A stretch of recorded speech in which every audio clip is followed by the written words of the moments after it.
നടൻ വിജയിയുടെ രാഷ്ട്രീയ പ്രവേശനത്തോടെ വെട്ടിലായത് മുഖ്യമന്ത്രി പദം ലക്ഷ്യമിട്ട തമിഴകത്തെ മറ്റൊരു നായക നടനാണ്.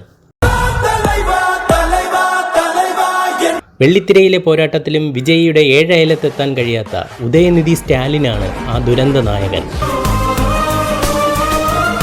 DMKയുടെ ഭാവി മുഖ്യമന്ത്രിയായി തമിഴകം വാഴുന്നത് ഉദയനിധി സ്റ്റാലിൻ തന്നെയാകുമെന്ന് ഏവർക്കും ഉറപ്പായിരുന്നു. ആ പ്രതീക്ഷയോടെയായിരുന്നു സ്റ്റാലിൻ തൻ്റെ മകനെ രാഷ്ട്രീയത്തിലേക്ക് ഇറക്കിയതും മന്ത്രിസഭയിലേക്ക് ആനയിച്ചതും.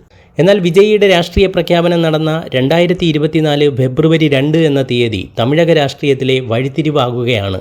സിനിമയെ ഉപേക്ഷിച്ചുകൊണ്ടുള്ള വിജയിയുടെ രാഷ്ട്രീയത്തിലേക്കുള്ള കടന്നുവരവ് തന്നെയാണ് എതിരാളികൾ ഭയക്കുന്നതും.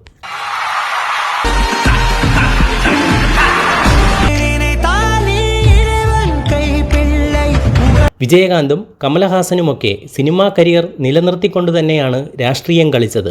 രജനീകാന്ത് ആകട്ടെ പ്രായാധിക്യം മനസ്സിലാക്കി രാഷ്ട്രീയ കളരിയിൽ ഇറങ്ങാതെ തന്നെ പിൻവാങ്ങി. എന്നാൽ ഇളയ ദളപതി വിജയിയാകട്ടെ തൻ്റെ 49-ാം വയസ്സിലാണ് തമിഴക രാഷ്ട്രീയത്തിലേക്ക് എത്തുന്നത്. അതും കോടികൾ വിലയുള്ള തൻ്റെ സിനിമാ കരിയർ പൂർണ്ണമായും അവസാനിപ്പിച്ചുകൊണ്ട്.